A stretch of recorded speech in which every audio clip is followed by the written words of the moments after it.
اما بعد فاعوذ باللہ من الشیطان الرجیم بسم اللہ الرحمن الرحیم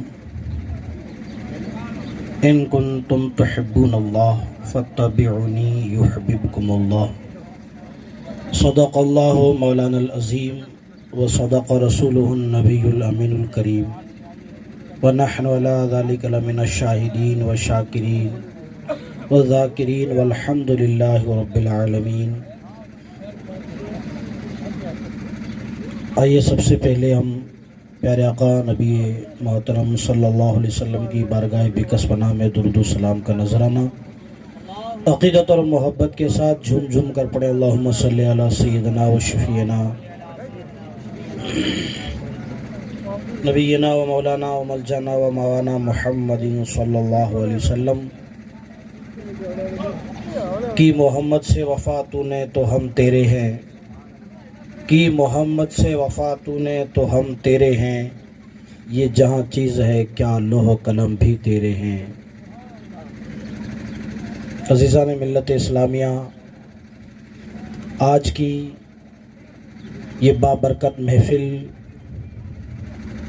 الحمدللہ ثم الحمدللہ بہت اچھے اور بہترین طریقے سے آپ نے منعقد فرمائی ہے۔ اللہ رب العزت کی بارگاہ میں دعا کرتے ہیں کہ اللہ رب العزت ہر موقع محل پہ ہم تمامی حضرات کو ایسی محفلیں منعقد کر کے اللہ اور اس کے رسول کو راضی کرنا چاہیے۔ دوستو، آپ جو ادھر ادھر گھوم رہے ہیں یا کھانا کھانے سے فارغ ہو چکے ہیں، گپ شپ میں بیٹھے ہیں، ان سے میری مؤدبانہ گزارش ہے کہ آپ کچھ دیر کے لیے اس شامیان کے سامنے تشریف لے کے آئیں، اس لیے کہ آپ حضرات کے لیے جو یہ ٹینٹ سجایا گیا ہے، اسٹیج سجایا گیا ہے اور لنگر بنایا گیا ہے، یہ جلسہ جلوس رکھا گیا ہے، اس کا ایک مقصد ہے۔ بغیر مقصد کے کوئی کام نہیں کرتا، بغیر نفع کے کوئی سودا نہیں کرتا، بغیر نفع کے کوئی ویپار نہیں کرتا۔ ایسا کوئی بندہ ہے جو بغیر نفع کے سودا کرتا ہو، ویپار کرتا ہو؟ 10 روپے میں بکرا لے آئے اور 9 روپے میں بیچ دے، ایسا کوئی دھندا کرے گا؟ ایسا کوئی دھندا کرے گا؟ کوئی نہیں کرے گا۔ ہر کوئی اس زمانے میں سودا کرتا ہے تو نفع کا ہی کرتا ہے۔ تو ہم دنیا کے نفع میں تو ہم اچھی طرح سمجھتے ہیں، لیکن دین کے معاملے میں ہم کم سمجھتے ہیں۔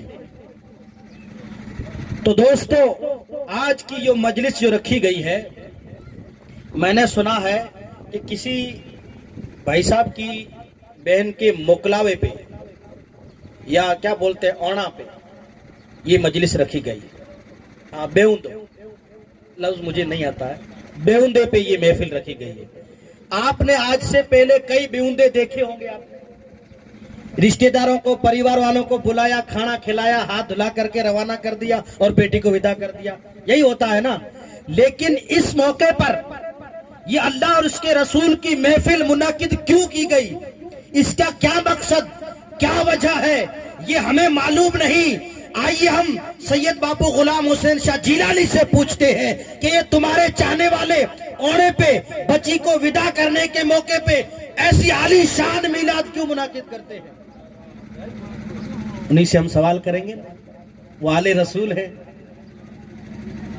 حسن و حسین کی اولاد ہیں، میرے مصطفیٰ کے گھرانے والے، ہم انہی سے پوچھیں گے تو جواب یہی ملے گا کہ چھوٹے چھوٹے بچے ہیں، 10 سال کے، 5 سال کے، 8 سال کے، ان کو اگر دینی تعلیم سیکھنی ہو، قرآن کی تعلیم سیکھنی ہو، دین اسلام سیکھنا ہو، تو اس کو ماں باپ مدرسے میں بھیجتے ہیں۔ کہاں بھیجو گے؟ دینی تعلیم قرآن سیکھنا ہو، حدیث سیکھنی ہو، وضو کا طریقہ سیکھنا ہو، غسل کا طریقہ سیکھنا ہو، کلمہ نماز روزہ سیکھنا ہو تو اپنے بچے کو مدرسہ بھیجیں گے۔ لیکن وہ لوگ جن کی سفید داڑیاں ہو چکی ہے، جن کی ٹانگیں قبر کی طرف لڑکھڑا رہی ہے، ان کے لیے کون سا مدرسہ ہے؟ ان کو غسل کا طریقہ سیکھنا کہاں جائے؟ ان کو مذہب اسلام کی باتیں سیکھنی کہاں جائے؟ تو غلام حسین جیلانی نے فرمایا ارے کہیں جانے کی ضرورت نہیں ہے، مرنا ہو تو محفل رکھو، پڑھنا ہو تو محفل رکھو، اونا ہو تو محفل رکھو، علماء کرام تمہیں مذہب اسلام کی تعلیم سکھائیں۔ سبحان اللہ، بہت خوب، ماشاءاللہ، واہ واہ۔ آپ جس مجلس میں بیٹھے ہیں یہ تمہارے لیے مدرسہ ہے۔ کیا ہے تمہارے لیے؟ مدرسہ ہے۔ اچھا تو آپ لوگ تو کہیں گے کہ مولوی صاحب ہم نے تو ایسی مجلسیں کئی سنی ہیں، سنتے رہتے ہیں اور یہ سب کچھ ہوتا رہتا ہے۔ صاحب مجلسیں ہوئی ہوں گی، آپ سنتے ہوں گے، لیکن مدرسے میں بیٹھ کر بچہ پڑھنے والا سبق پڑھتا ہے، یاد کرتا ہے، یاد کر کے پھر استاذ کو سناتا۔ اسکول میں پڑھنے والا بچہ پاٹھ استاد سے، ماسٹر سے پڑھتا ہے، پھر اس کے سوالات کرتا ہے، سیکھتا ہے، پھر اپنے ماسٹر کو سناتا ہے، پڑھتا ہے، اس پہ عمل کرتا ہے۔ آپ سے میں پوچھتا ہوں، آپ نے کئی مجلسیں سنی ہوگی، کئی تقریریں آپ نے سنی ہوگی، کئی علماء اکرام کے آپ نے بیانات سنے ہوں گے، لیکن کوئی ایک بندہ،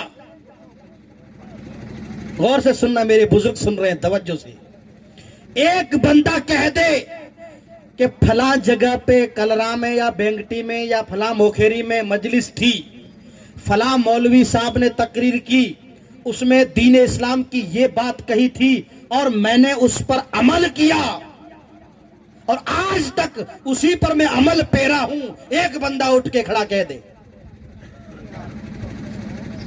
جی، ایک بندہ اٹھ کے کہہ دے نہیں ہے؟ ارے بھائی بینگٹی میں فلانا گھرے کاری اسلام کی مجلس ہوئی تھی، پھر کیا ہوا؟ بہت اچھی مجلس ہوئی، اچھے اچھے علماء نے تقریر کی، اچھا خاصا بھت کھلایا گیا، پھر گھر چلے آئے۔ کیا سکھایا؟ سیکھا کیا؟ تو وہ تو پتہ نہیں، اوپر اوپر سے جا رہی تھی۔ نہیں، ایسا نہیں۔ آپ جب مجلس میں آ کر کے بیٹھتے ہیں تو یہ ٹھان لے کہ اس مجلس میں جتنے بھی مولانا تقریر کریں گے، مذہب اسلام کی باتیں سکھائیں گے، ان میں سے ایک بات کو گانٹھ دے کر کے ہم یہاں سے اٹھیں گے۔ ایک مجھے بات یاد آ گئی ہے، علامہ مصطفیٰ اعظمی صاحب، مصطفی صاحب فرماتے ہیں، یہ پاکستان والے، تو انہوں نے فرمایا ایک بندہ تھا جس نے، جو بکریاں چرایا کرتا تھا جنگلوں میں، ہمارے بھی یہاں بھیڑ بکریاں خوب چراتے، بکریاں چرایا کرتا تھا، وہ جنگل میں بیچارہ نکالتا تھا زندگی۔ ایک دن کیا ہوا کہ میرے جیسا کوئی جلسے میں جا رہا تھا، اس نے کہا کہ بھائی تو کہ ہاں آج چلو جلسے میں چلتے ہیں، فلانے گاؤں میں جلسہ ہے۔ کہا صاحب میری بکریاں 400-500 ہے، ریوڑ اتنا بڑا ہے، کون چرائے گا، کدھر ادھر بکھر جائیں گی، میں تو جلسے پہ نہیں چلوں گا، تو جا۔ کہ نہیں یار، آج کسی اور کو دے کے آ جا بکریاں چرانے کے لیے، کل اس کی بکریاں تو چرا لینا، لیکن آج جلسے میں چل۔ کہا ٹھیک ہے، اپنے دوست کو بولا کہ یار آج 400-500 میری بکریاں تو چرا لے، کل تیرے میں بکریاں چرا لوں گا۔ کہا ٹھیک ہے۔ وہ جلسے میں روانہ ہوا، آیا، بیٹھا، تقریر سنی تو اس تقریر کے اندر جو مولانا عالم مقرر تھے، اس نے تقریر میں بتایا کہ ایک مرتبہ حضور نبی کریم صلی اللہ علیہ وسلم اپنے صحابہ کرام کے ساتھ قبرستان کے قریب سے گزرے۔ تقریر کے اندر مولانا نے سنایا، اسٹیج پہ روانہ ہوئے تو ایک قبر کے پاس سے گزرے تو حضور اسلام اس قبر کے اوپر کھڑے ہو کر کے تسبیح پڑھی، دروشی پڑھا، دعا مانگی، دعا مانگ کر کے پھر روانہ ہوئے۔ اور روایت میں آتا ہے کہ ہری ٹہنی بھی توڑ کر کے اس قبرستان کے اوپر رکھی۔ تو صحابہ ساتھ میں تھے، رسول اللہ صلی اللہ علیہ وسلم نے پوچھا کیا تم جانتے ہو کہ میں رکا؟ نعرہ تکبیر، نعرہ رسالت، نعرہ رسالت، نعرہ رسالت، علماء اہل سنت، علماء اہل سنت، خطیب ہندوستان، مولانا صدیق صاحب صدیقی، سبحان اللہ سبحان اللہ سبحان اللہ. ہاں میں بات پوری کر رہا ہوں. خصوصی مقرر تشریف لے کے آئے، علماء کرام آ گئے ہیں، تو بات سننے جیسی ہے. تو اس نے مقرر نے تقریر فرمائی. تو حضور علیہ السلام نے صحابہ سے پوچھا کہ صحابہ نے پوچھا یا رسول اللہ یہاں کیوں رکے تھے؟ تو حضور علیہ السلام نے فرمایا کہ اس قبر والے بندے کو قبر میں جہنم کا عذاب ہو رہا تھا. کیا ہو رہا تھا؟ حضور علیہ السلام اس قبر پہ اس لیے رکے کہ اس قبر والے کے اوپر اللہ کا عذاب قبر میں ہو رہا تھا. اب یہاں ہم ان لوگوں سے پوچھتے ہیں جو لوگ کہتے ہیں کہ قبر میں کیا ہو رہا ہے میرے مصطفیٰ کو پتا نہیں ہے. میرے مصطفیٰ کو پتا ہے اس لیے رکے ہیں اور دعا مانگی ہے کہ اس کے اندر جو بندہ ہے اس پہ جہنم کا عذاب ہو رہا ہے. خیر، صحابہ نے پوچھا یا رسول اللہ اچھا عذاب ہو رہا تھا. تو حضور علیہ السلام پوچھا کہ صحابہ کرام سے تم پوچھتے کیوں نہیں کہ اس کو عذاب کس وجہ سے ہوا؟ اس نے کیا خطا کی، کیا غلطی کی کہ جس کی وجہ سے اس کو سزا ملی اور جہنم کا عذاب مل رہا ہے؟ تو یہ صحابہ نے کہا رسول اللہ پتہ نہیں، آپ بتا دیجئے. میرے مصطفیٰ نے فرمایا سنو کہ یہ بندہ جو قبر میں جس کو عذاب ہو رہا ہے، یہ بندہ پیشاب کرنے کے بعد میں استنجا نہیں کرتا تھا. کیا نہیں کرتا تھا؟ چھینٹوں کو بس. تو ہماری سندھی میں بولتے وٹ نہیں چیٹتا تھا، دھوڑو لے. آج کل پانی بہت ہے. ہاں، استنجا نہیں کرتا تھا، اس لیے اس کے اوپر عذاب یہ نازل ہوا ہے. یہ حدیث پاک سنا لی، چلے گئے. اب وہ بکریاں چرانے والا جو مجلس میں آ کے بیٹھا تھا تقریر سننے کے لیے، جب اس نے یہ مولانا کی تقریر سنی، اس نے کہا کہ میرے تو پاؤں کے نیچے سے زمین کھسک گئی. زندگی بھر جنگل میں بکریاں چرائی ہے، کبھی میں نے پیشاب کے بعد میں استنجا نہیں کیا، وٹ نہیں چیٹا.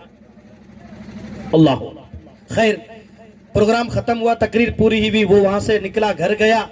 گھر پہ جا کر کے اپنی گھر والی بیوی کو بولا کہ ایک تھیلی 5 کلو کی سیل کے دے. سمجھ میں آ رہی بات؟ 5 کلو کی تھیلی ہیڑے دے، تھیلی سیل کے دے. تھیلی سے بولا، بیوی نے بولا کہ تھیلی تیرے پاس پڑی ہے نا روٹی رکھنے کی، پانی بوتل کے لیے؟ نہیں وہ نہیں، دوسری بنا کے دے. دوسری بنا کے دی، سل کے دی. پھر کیا کیا اس نے؟ وہ 5 کلو کی تھیلی لے کر کے وہ اچھے خاصے دھورے ریت والے میں گیا، اس میں ریت بھری. ریت بھر کر کے کنویں میں ڈال کر کے اب جا رہا بکریاں چرانے کے لیے. جہاں پیشاب کرتا، پیشاب کے بعد میں اسی تھیلی سے ریت لیتا اور استنجا کر کے آگے چلتا. اسی طریقے سے اس نے اس بات پہ عمل کیا.